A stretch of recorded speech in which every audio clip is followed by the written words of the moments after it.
Aalis po ba kayo mga bossing ko? Ngayong araw na ito mga bossing, kung kailan nyo ito mapapanood. Siya mga bossing, kung kayo'y aalis, gawin nyo po muna ito para mas maging magaan ang swerte mga bossing at maitaboy ang mga kamalasan. Minsan, hindi nyo nakikita mga bossing ko, doon sa pupuntahan ninyo ay napakaraming negatibo. Maaaring kumapit sa inyo ang negatibong yan kapag wala kang mabisang proteksyon. Yung pantaboy ng mga kamalasan at saka pantaboy ng mga bad spirit. Yung mga bad spirit na yan, kapag naipon po yan sa inyo, mapapansin po ninyo, bakit kaya ganun? Ang dami-dami mga pagsubok na dumarating. Yung mga ganun mga bossing, yung mga katanungan. Parang paborito ng kamalasan, yung mga ganyan. Naku, yan ang lagi ko sinasabi dati mga bossing. Ngayon po, binago ko ang aking sistema. Hindi ako umaalis na wala akong dalahin. Kaya lang po, naging OA naman dahil ang aking bag mga bossing ko ay ang dami-dami mga pampaswerte. Meron akong dalang horseshoe, mga ibang mga medalyon, mga mutya. At syempre, hindi po ito mawawala.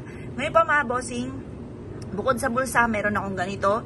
Bukod din po sa pitaka, bukod din sa aking pong bag mga bossing. At proven po ito na napakaswerte. Dito nga mga bossing ko sa bintana ko, nakita nyo po mga bossing ko mga nakasabit. Napakarami mga pampaswerte mga bossing. Ngayon pa mga bossing, pero proven naman para sa akin, talagang effective po siya. Dahil ang pampaswerte lang talaga ang dinagdag ko sa buhay po namin.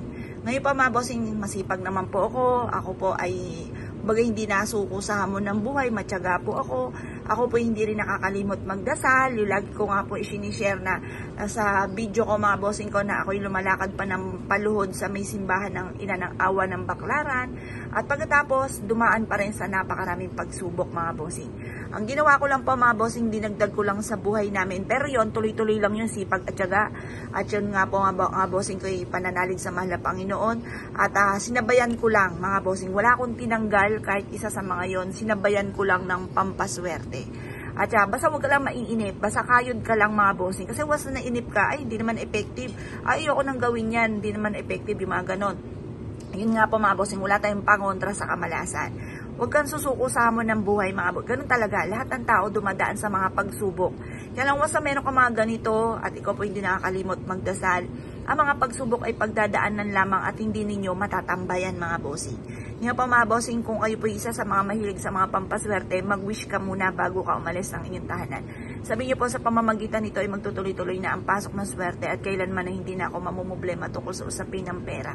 Maraming pera ang darating sa akin, siksikliglig at aabot. Maraming blessing ang darating sa akin. Ganon ang mga pag-wish na walang gamit na sana, direct to the point mga bossing.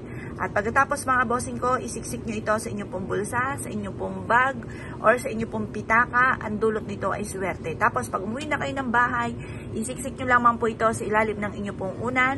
Unang-una, paggagaanin nito ang dali ng swerte. Pangalawa, hindi ka lalapitan ng mga bad spirit. Pangatlo, kayo po'y makakatulog ng mahimbing. Ang taong may tulog ng mahimbing, may diwa, kumbaga nakakapagdesisyon ng tama mga bossing.